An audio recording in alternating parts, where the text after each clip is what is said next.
Assalamu alaikum wa rahmatullahi wa barakatuh. Paix sur ceux qui suivent la guidée.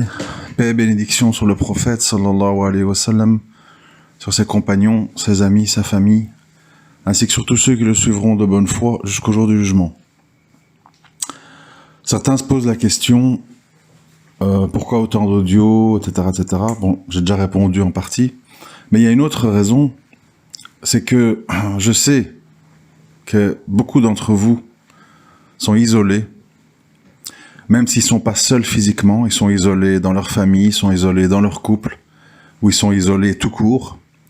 Et en fait, ils sont confrontés tout le temps à eux-mêmes, à leurs pensées, à leurs doutes, à leurs craintes, etc.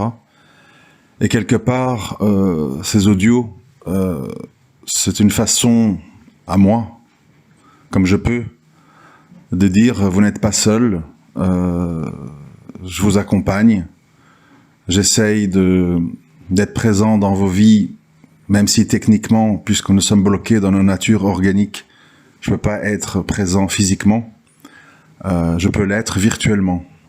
C'est mieux que rien, et au moins, c'est quelque part, entre guillemets, une œuvre à mettre dans son livre, puisqu'on dit nul ne sera véritablement croyant tant qu'il ne voudra pas pour les autres ce qu'il veut pour lui-même. Donc moi aussi, je suis un être humain, hein, donc j'ai besoin d'assistance, de compréhension, de dialogue, de communication, de ne pas se sentir seul. Et donc je suis pas le seul. Donc fatalement, le but un peu, c'est de tisser des liens comme on peut, avec les moyens du bord, j'ai envie de dire, à travers ces audios. Alors, pour le message du jour, je partirai d'une question auquel on va essayer de répondre. Qu'est-ce que la piété ? Finalement, c'est quoi la piété ? Parce que, bon, c'est un mot qu'on lance comme ça, voilà, je suis croyant, je suis musulman, bon, voilà. Mais qu'est-ce que ça veut dire, en fait, concrètement? Ça veut dire quoi? C'est un peu abstrait, hein. Si vous dites ça à quelqu'un, il ne sait pas ce que ça veut dire. Ça veut dire je suis d'origine d'un pays musulman, ça veut dire je crois, oui, mais je crois à quoi et comment? Et surtout, qu'est-ce que ça signifie pour moi? Qu'est-ce que ça signifie d'être croyant? Et là, vous verrez que ça a un sens très différent chez chacun d'entre nous. Alors, avant de répondre à la question, faut faire une introduction. Comme je le dis souvent dans ces audios, nous, adultes, suivant notre vécu, nous sommes le réceptacle, sorte de citerne, de toute une série d'événements. Notre passé, notre famille, nos épreuves, nos déceptions, nos joies, etc. Tout ça est en nous, ça s'emmagasine, ça s'empile. Plus on vit longtemps, évidemment, plus on empile des gros dossiers, des grosses archives. Et la question, c'est qu'est-ce qu'on en fait? Qu'est-ce qu'on en fait? Alors, je voudrais commencer par un exemple. Vous savez que j'aime bien donner des exemples, hein. Ça permet de mettre des images, une sorte de visualiser les choses. La plupart d'entre vous connaissent, ou si vous ne connaissez pas, bon, je vous explique. Un personnage imaginaire qui a été le thème d'une série de films qui s'appelle Hannibal Lecter. Donc, Hannibal Lecter, c'est un docteur qui a une 50aine d'années, qui est un tueur en série et cannibale. Et donc, bon, il y a eu les films Silence des agneaux, et puis Hannibal, et puis la jeunesse d'Hannibal, enfin, je sais plus trop les titres, Dragon Rouge, il y a eu 4-5 films autour de ce personnage, joués pour la plupart, je crois, par l'acteur Anthony Hopkins, qui joue le personnage. Bon. Alors, c'est quoi l'histoire d'Hannibal Lecter? Bon, les gens vous diront, ah, c'est un tueur en série, il tue les gens, il mange de la viande humaine, etc., etc. Donc, un monstre, horrible, malheur.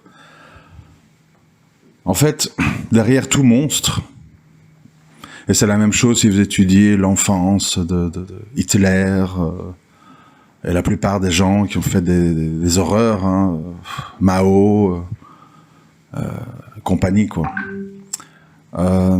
C'est quoi l'histoire, en fait? C'est des gens, si on reste sur Hannibal Lecter, c'est des gens qui ont eu un traumatisme émotionnel violent, à la base. Hitler, il a connu la guerre 14-18, il a vu plein de soldats allemands déchiquetés, gazés, traumatisés, et il est devenu, 20 ans plus tard, ce qu'il est devenu.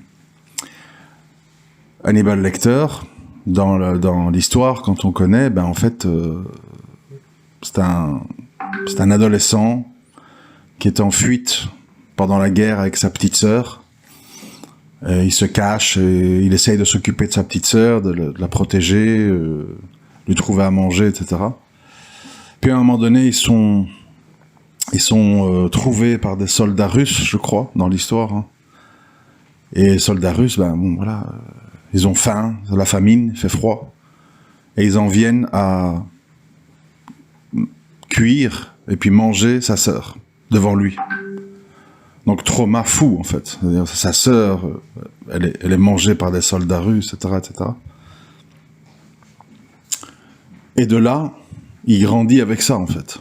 Avec ce choc.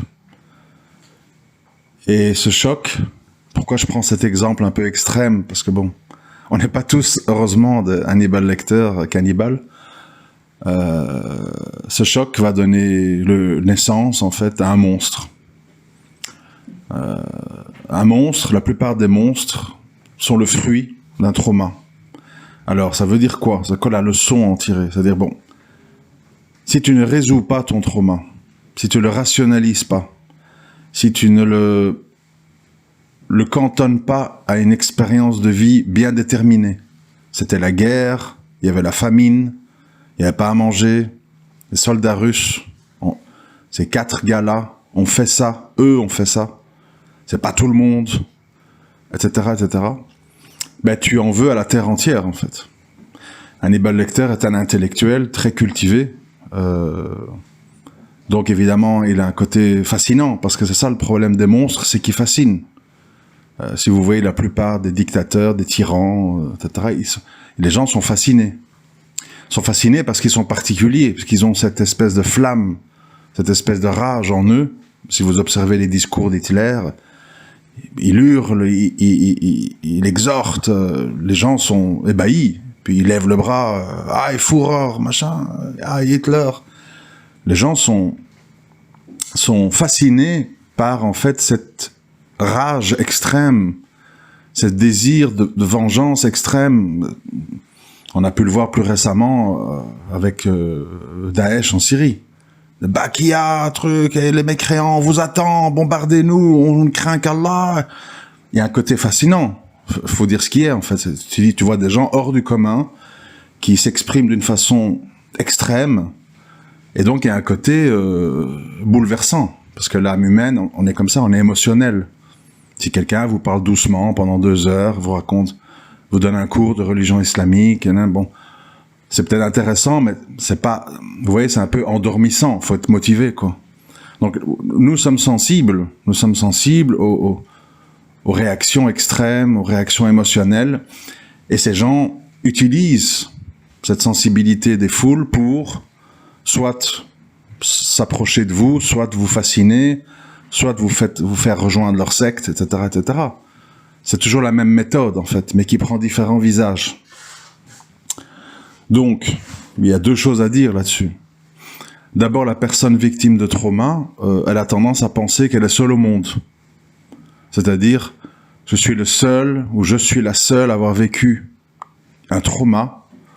La terre entière va bien, moi je vais pas bien, donc j'en veux à la terre entière. Et je vais me venger. Je vais me venger parce que je veux exorciser cette souffrance que j'ai en moi, cette sensation d'injustice et de souffrance non reconnue, je veux la faire subir à d'autres pour ne pas me sentir seul dans ma souffrance. Il faut que les autres ressentent ce que je ressens. Ce n'est pas normal que je sois le seul à souffrir. Vous devez souffrir avec moi. Vous devez vouloir vous venger avec moi. Et donc, soit vous êtes avec moi, soit vous êtes contre moi. Et si vous êtes contre moi, vous devenez un ennemi, vous devenez une cible que je vais tuer, déporter, torturer, etc., etc. C'est ça le schéma, en fait. Ça, c'est le schéma de la personne traumatisée. Ensuite, il y a le schéma des gens fascinés, attirés, etc. Il faut toujours se demander, quand quelqu'un nous fascine, je vois beaucoup de gens, c'est toujours la même chose, hein. Ils ont une sorte de, pas fascination, mais enfin attraction pour des personnages comme ça, Trump, America Great Again, truc, on va mettre un grand mur, et truc, on va renvoyer tous les illégaux, vous payerez plus, et l'argent coulera à flot. Bon, vous voyez, les gens, America, les gens sont pris, quoi. Donc c'est toujours le même schéma, c'est ceux-là qui émergent, ils sortent du lot. Ils sortent du lot parce qu'en fait, c'est des soit des traumatisés, soit des gens qui veulent prendre une sorte de revanche sur la vie et qui veulent emmener les gens avec eux. Alors, ils y arrivent parce qu'il y a des gens qui répondent, parce qu'il y a des gens qui sont fascinés quelque part. Donc, c'est comme on dit, derrière tout pharaon, il y a toujours des gens qui ont pris cette personne pour pharaon. Ça, si vous voulez un exemple plus actuel, c'est bien beau de dire telle fille s'expose sur TikTok, elle fait ci, elle fait ça, etc. Oui, mais si elle faisait ça et que personne ne like, et que personne s'abonne, et que personne lui fait des commentaires élogieux, elle n'aurait pas de carburant pour continuer. Donc ça veut dire qu'elle fait ça alimentée par toute une série de gens qui la poussent dans le dos. Ah, trop belle, trop mignonne, ah, machin, truc. Ah, j'aime trop ton nouveau voile. Bon, alors les gens sont là, ils sont pris. Tous ces gens-là, enfin, Ismaël Mounir et sa femme, ils sont poussés par des gens. Ah, vous me faites trop plaisir, voilà un couple qui s'aime, vous répondez à toutes mes questions, moi qui étais perdu, j'ai enfin trouvé. Bon, donc les gens se sentent importants, se sentent, vous voyez, ils se sentent pousser des ailes. Et donc ils continuent. On n'est jamais un pharaon tout seul. On est pharaon parce qu'il y a des gens qui disent « Tu es mon pharaon, tu es Dieu sur terre, tu es mon Seigneur ». C'est comme ça que les gens, en fait, s'enorgueillissent. Donc, c'est tout des mécanismes psychologiques. Alors, bon, je sais que ça va un peu vite et dans tous les sens, enfin bon, vous voyez un peu le fond. La piété, au milieu de tout ça. La piété. La piété, en fait... J'ai pas une explication académique, vous vous en doutez bien. Ça, je laisse à des frères de science la donner. Je suis plutôt dans une explication sociologique. C'est un peu ma façon d'expliquer les choses. La piété, c'est en fait remettre les choses à leur place. Remettre les choses à leur place. Ça veut dire qui je suis, d'où je viens, qu'est-ce que je fais ici et où je vais. Et durant mon passage sur Terre, qui va durer X années, quel est le but en fait? Quelle est la finalité de tout ça? Venir, manger, dormir, voler, accumuler des biens, écraser les gens. C'est quoi en fait le but finalement? Avoir du pouvoir, faire des guerres. Qu'est-ce que je poursuis comme but? Et donc la piété, c'est mettre chaque chose à sa place. Ça veut dire savoir qui on est, comprendre et réaliser que chaque être humain, comme vous, a son parcours de vie, et que parfois des gens qui ont l'air d'avoir une vie toute lisse, ben c'est pas le cas. Ils ont aussi eu des traumatismes, si pas plus graves que vous, mais qu'ils ont géré autrement. Gérer autrement comment? Ben, vous qui écoutez là en ce moment, vous n'êtes pas la seule, ou le seul, à être divorcé. Vous n'êtes pas la seule à avoir vécu un traumatisme sentimental. Vous n'êtes pas la seule à éduquer des enfants toute seule. Vous n'êtes pas la seule à avoir aimé une mauvaise personne, ou vous être attaché, ou avoir fait des enfants. Enfin, il y a des millions et des millions et des millions de gens comme vous. Vous n'êtes pas tout seul. Mais, qu'est-ce que vous faites de cette expérience? Comment vous gérez ça, en fait, psychologiquement? En vous mettant dans un état de victime d'une injustice? Pourquoi moi? Et c'est pas juste, etc. Ben, ce qu'on pourrait vous dire, je me le dis à moi-même, hein, ce qu'on pourrait vous dire, c'est, t'as fait des choix. T'as choisi d'écouter papa, maman qui t'ont dit, épouse le cousin du bled, fais des enfants avec lui, machin. T'as écouté, t'as obéi. T'as écouté tes passions. Ah, ce gars, je vois que c'est un bad boy toxicomane, mais il est trop beau, peut-être j'arriverai à le changer. T'as suivi ton syndrome du sauveur. Je sais que telle femme est complètement désorientée, a l'air très bizarre, semble difficile à vivre, est très agressive, très changeante, mais elle me plaît, ou ça me convient. Donc, on a fait des choix. On a fait des choix. Et ces choix, il faut les assumer. Et souvent, si on est honnête, Allah, il nous a montré des choses. Et on n'a pas tenu compte. On a fait à notre tête. Parce qu'Allah n'est pas injuste, hein, je le répète à longueur d'audio. Hein. Mais nous, on fait des choix à notre tête. Et puis on dit, oui, mais... Donc, déjà, sortir de la victimisation et dire tout n'est pas ma faute, bien sûr, tout n'est pas votre faute. Ce serait injuste de dire ça. Mais vous avez joué un rôle dans cette histoire.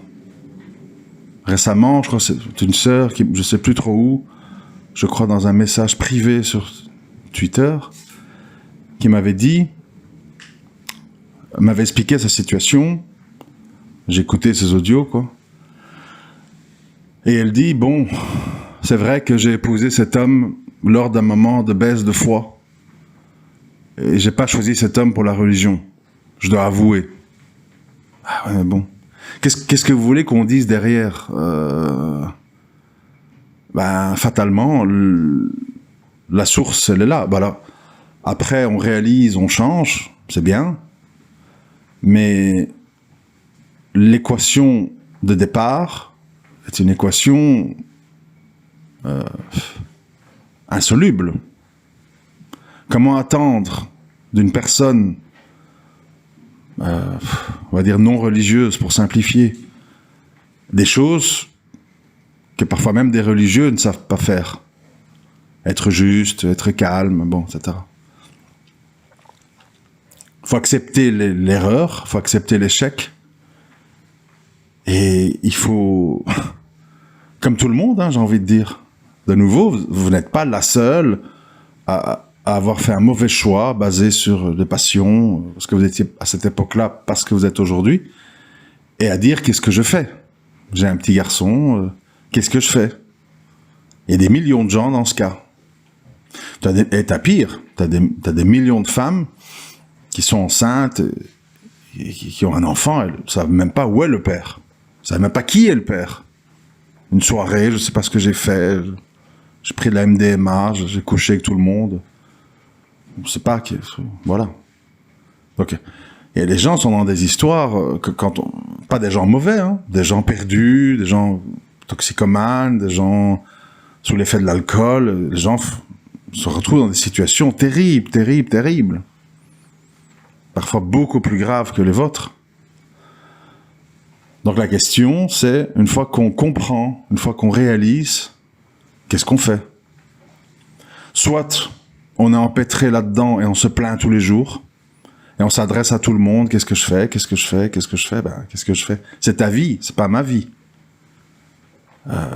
Moi, j'ai vécu, voilà, bon.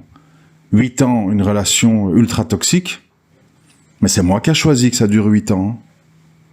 Un autre homme, beaucoup de frères que je connais, au bout de 3 mois, enfant ou pas enfant, il ferme le dossier.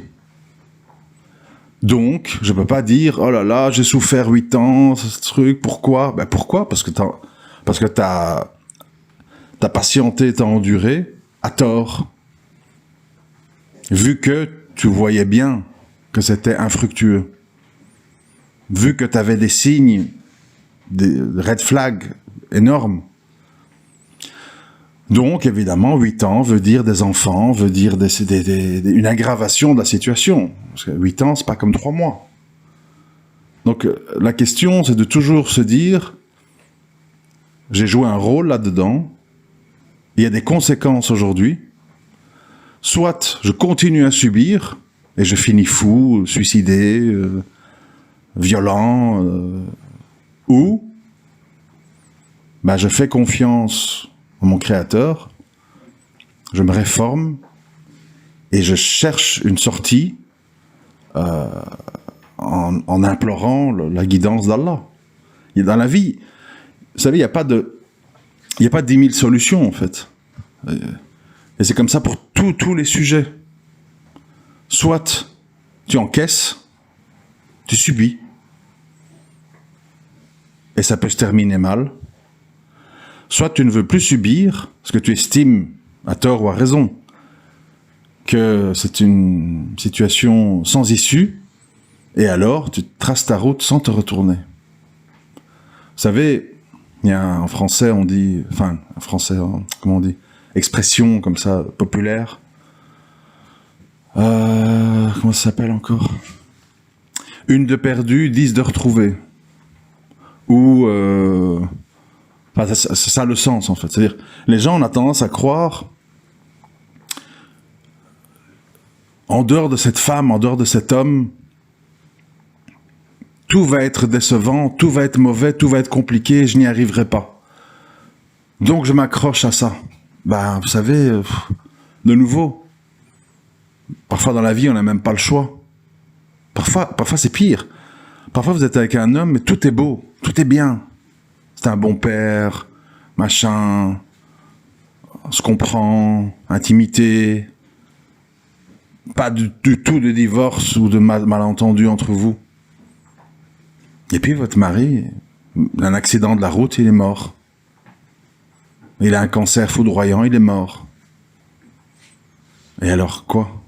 Vous serez dans la même situation. Vous serez toute seule avec vos enfants. Et il faudra trouver des solutions pour les nourrir et les éduquer. Des fois, les gens n'ont même pas le choix. Vous avez le choix. Je reste avec la personne ou je quitte. Mais des gens, ils n'ont pas le choix. Donc, ils sont obligés de trouver une solution. Donc, c'est pour ça que il n'y a pas de fatalité comme ça, de je suis coincé. Tu es coincé parce que tu veux être coincé. Je répète, moi j'ai été coincé 8 ans parce que j'ai voulu être coincé 8 ans. Parce que j'ai des syndromes, j'ai des trucs, bon. Je n'accepte pas l'échec, je pense que je peux sauver la terre entière. C'est aussi un problème, ça. Hein. Une sorte d'orgueil mal placé. On doit tous se soigner, hein. Faut pas croire. Hein. Moi comme vous. Hein. Faut à un moment donné dire, bon, je suis un être humain, j'ai mes limites. Je suis pas capable de choses miraculeuses. Seul Allah en est capable. Et moi, je dois penser à ma préservation personnelle. Sinon, je vais y perdre ma santé, ma religion, tout. Donc, il faut un peu de modestie. Et justement, pour revenir à la question de départ, qu'est-ce que la piété? La piété, c'est remettre chaque chose à sa place, savoir son rôle, le but de notre vie, adorer Allah, accumuler les œuvres de bien, condamner le blâmable de notre mieux, par la main, la bouche ou le cœur, suivant notre niveau de foi et nos possibilités. Mais c'est surtout, j'ai envie de rajouter, d'être un véritable humain. C'est ça la piété, c'est d'être véritablement humain.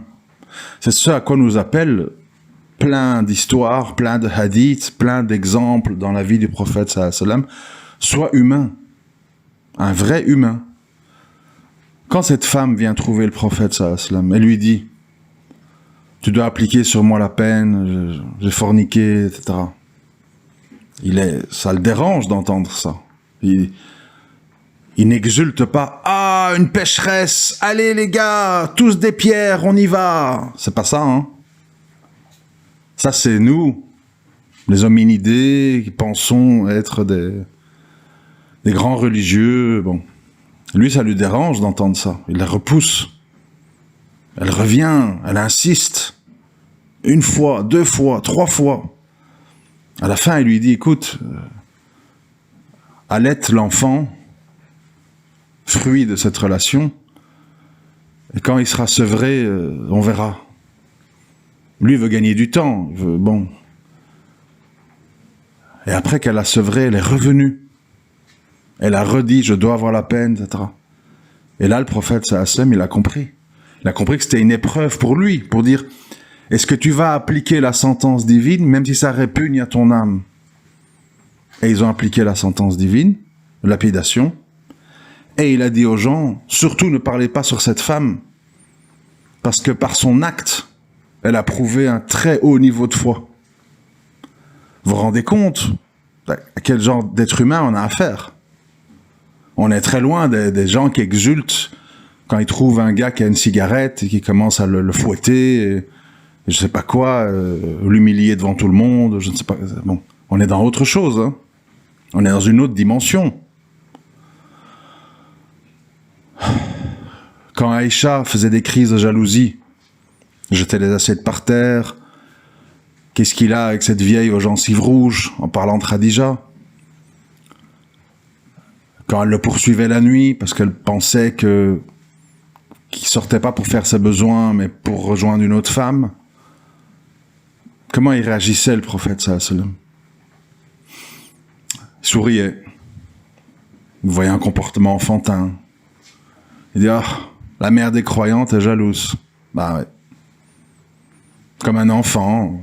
Mon frère a pris mon jouet. Moi, je vois ça avec mes fils. Ils sont jaloux. Et moi, t'as acheté ça, et moi. Voilà. Il souriait. La mère des croyantes est jalouse. C'est-à-dire, c'était un grand humain, avant tout. Il faisait une khutba, une prêche. Ses petits-enfants, Hassan et Hussein, rentrent, etc. Il y a un des deux qui trébuche, qui tombe. Il arrête sa prêche, il s'inquiète, il va voir.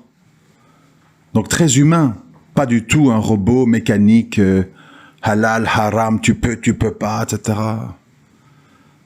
Un humain ultra empathique, ultra compassionnel. Évidemment, ça va ensemble. Mais, c'est ça le problème, que les gens ne comprennent pas. Il plaçait les ordres d'Allah au-dessus de tout. Et sa compassion et son humanité s'arrêtaient là où commençaient les ordres d'Allah. Allah lui a interdit, alors qu'il le voulait, d'aller aux funérailles d'Abu Talib. Comme Allah il a interdit à Nuh alayhi salam d'éprouver de la tristesse pour sa femme et son fils qui n'ont pas suivi dans le bateau. Ils ne sont pas de ta famille. Et le croyant, il accepte. Donc c'est quoi qu'il faut retenir de ça? Nous sommes les plus grands humanistes qui existent, en fait, normalement. Bien, on n'a aucune leçon à recevoir de gens soi-disant humanistes et puis qui te disent on avorte à tout va et on laisse nos enfants se faire opérer à 12 ans pour devenir des femmes ou des hommes. Nous, on est des vrais humanistes. On aime les créatures d'Allah. On les aide, on les soutient, on partage, on est solidaire, on a de la miséricorde, on prêche, on espère que les gens vont se sauver de l'enfer, etc. On est des grands humains. On doit l'être, en tout cas, idéalement. Mais notre humanité s'arrête là où les ordres d'Allah commencent. Ça veut dire que si quelqu'un nous dit « oui, moi je suis croyant, c'est bien et tout, mais la prière c'est lourd. Moi je prie pas, je préfère pas, etc. On commence pas à dire ouais, c'est pas grave, je te comprends. Non. On dit mon frère, c'est très bien ce que tu dis là, mais sache que la prière est une obligation pour le croyant. On peut pas déroger à ça en fait. Il y a des choses que tu peux faire qui sont des choses surérogatoires, qui sont pas obligées, mais il y a des choses qui sont obligatoires. Tu ne peux rien associer à ton Seigneur, tu dois prier, tu dois jeûner un mois par an pendant le Ramadan, etc., etc. Tu ne peux pas commencer à aménager pour que les gens se sentent bien. Mais, en dehors de ça, on est humain. D'où ma révolte, vous voyez, quand dans l'audio Cimetière des éléphants, quand j'entends des frères dire à des sœurs en religion, tu es au cimetière des éléphants, tu es kilométré, ton body count, ça veut vraiment dire que c'est tout des coquilles vides en fait, c'est des gens qui n'ont rien compris à la religion. C'est impossible d'avoir une once de religion en soi et d'oser dire ça. C'est impossible. Ça colle pas en fait, vous voyez. C'est pas... Comme c'était impossible, normalement, hein. T'as quelqu'un, je prends mon cas, hein, pour pas aller loin, quoi. T'as quelqu'un que tu sais qui est impliqué dans la religion depuis des années. Les gens savent très bien, la plupart, mon parcours, etc. Et pour des rumeurs, pour des ouï-dire, tu oses calomnier en public un croyant, comme tout le monde, hein, avec des péchés, des manquements, c'est pas ça la question. Mais tu oses. Tu oses commencer à dire des trucs fous, comme je vous ai déjà dit les autres jours. Détournement de mineurs, trucs, ils jettent des frères en prison. Et c'est fou. Mais ça existe. Ça existe parce qu'il y a des gens qui n'ont pas compris c'est quoi la piété. Et la piété, c'est être un être qui est plein d'humanité, en fait. Le bon soupçon, chercher à avoir des preuves. Vous connaissez tous les histoires, c'est pas moi qui les ai écrites, hein. Ah, même si j'aurais vu un croyant avec du vin dans sa barbe, je leur ai trouvé une excuse. Je dirais pas qu'il a bu du vin. Peut-être qu'il y a une jarre qui lui est tombée dessus, il l'a transporté, quelqu'un lui a jeté du vin, parce qu'il voulait l'humilier en tant que musulman, ils ont jeté de l'alcool sur lui. Je chercherai une excuse à mon frère. C'est des choses qu'on connaît, hein, tous. Et pourtant, on fait tout l'inverse. On insulte nos sœurs, on humilie, on fait des calomnies, on fait des médisances. C'est incroyable. Mais ça, c'est pourquoi? Parce que les gens n'ont pas compris c'est quoi la piété. Moi, ça me viendrait jamais à l'idée de voir une sœur en détresse avec des enfants et de dire « Ah, elle est à l'âge du cimetière des éléphants, hein. » Ou les autres trucs qu'on entend, je vous l'ai dit. « Ah, elle va vieillir avec des chats, hein, bien fait. Hein. Fallait réussir ton mariage à 25 ans, hein, pas de chance. » Ça veut dire qu'il n'y a pas une once de pitié, il n'y a pas de compassion, il n'y a pas de bon soupçon.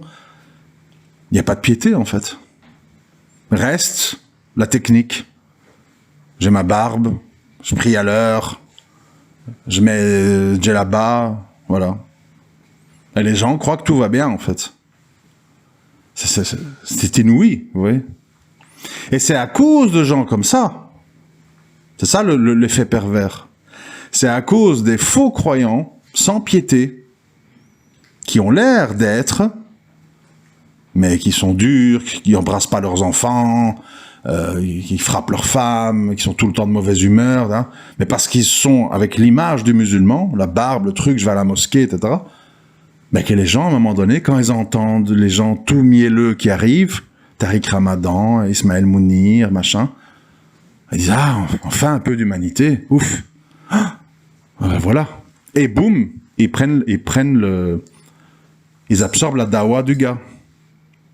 Ah, c'est pour ça que je vous avais dit, je ne sais plus dans quel audio, les musulmans pratiquants, qui s'affichent musulmans, et qui agissent sans piété, ils sont le carburant qui fait que les gens aillent vers des sectes et des mouvements égarés. C'est leur faute. Ils sont co-responsables. Nous avons le libre arbitre, je suis d'accord, mais ils sont co-responsables. Ils ont une lourde responsabilité et ils seront étonnés le jour des comptes. Ils seront très étonnés.